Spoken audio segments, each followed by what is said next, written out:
World hunger index 2022 অনুযায়ী বাংলাদেশের মোট জনসংখ্যার শতকরা 11% অপুষ্টিতে ভুগছে। এর মধ্যে শিশু, নারী, মধ্যবয়স্ক সহ সব বয়সীরাই রয়েছে। স্কুলে পড়ার বয়সী শিশুর দেহে ভিটামিন এর ঘাটতি রয়েছে। 2013 সালে আইন করে ভোজ্য তেলে ভিটামিন এ সমৃদ্ধ করা বাধ্যতামূলক করা হলেও আইসিডিডিআরবির গবেষণা বলছে 59% ভোজ্য তেলে ভিটামিন এ নেই। এদিকে জনস্বাস্থ্যের জন্য হুমকি বলছে বিশেষজ্ঞরা। FM বাইজিতের রিপোর্টে বিস্তারিত।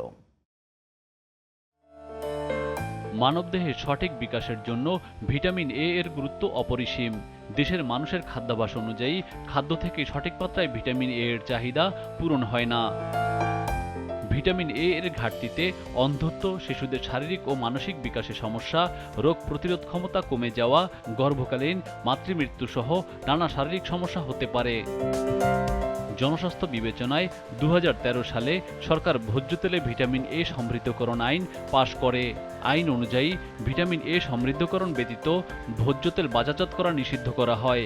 পরবর্তীতে 2022 সালের জুলাই মাস থেকে ড্রামে খোলা সয়াবিন তেল এবং 2022 সালের ডিসেম্বরের পর থেকে খোলা পাম তেল বাজারজাতকরণ বন্ধ করার ঘোষণা দেয় শিল্প মন্ত্রণালয়। দিক নির্দেশনা থাকা সত্ত্বেও বাস্তবে এর প্রতিফলন দেখা যায়নি, যা দেশের বৃহৎ জনগোষ্ঠীর জন্য গভীর উদ্বেগের। আইসিডিডিআরবির এক গবেষণায় দেখা গেছে, বাজারে মোট ভোজ্য তেলের 65% ড্রামে বিক্রি হয়। এর মধ্যে 59% তেলে কোনো ভিটামিন এ নেই। 34% তেলে রয়েছে প্রয়োজনের চেয়ে কম মাত্রার। মাত্র 7% ড্রামের খোলা তেলে আইন অনুযায়ী ভিটামিন এ এর নির্ধারিত পরিমাণ পাওয়া গেছে। ভিটামিন এ সমৃদ্ধকরণ করলে অনেক দাম পড়ে যায়, আসলে এটি সত্য নয়। এটি 50 থেকে 60 পয়সা খরচ হয় লিটার প্রতি, আর প্যাকেজিংয়ের জন্য 3 থেকে 4 টাকা আসলে অতিরিক্ত খরচ হয়।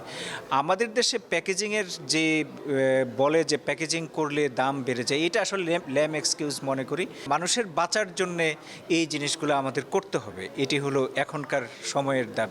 বাজারে পাওয়া খোলা তেল পরিবহন করা হয় অস্বাস্থ্যকর নন ফুড গ্রেড উপকরণে তৈরি ড্রামে, যেগুলো আগে কেমিক্যাল, লুব্রিকেন্ট বা মোবিল বা অন্যান্য শিল্পপণ্য সংরক্ষণে ব্যবহৃত হয়েছে।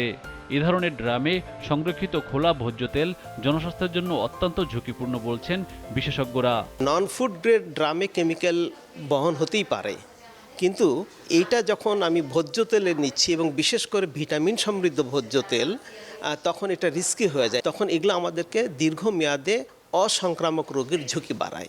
যেই ড্রামে আগে টেক্সটাইল ডাই বা অন্য কোনো কেমিক্যাল আসছে অথবা লুব্রিকেন্ট আসছে, সেই ড্রামে তো তেল পরিবহন হওয়ার কথাই না।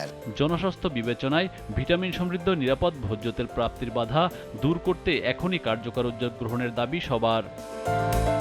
FM Bayezid, GTV news, Dhaka.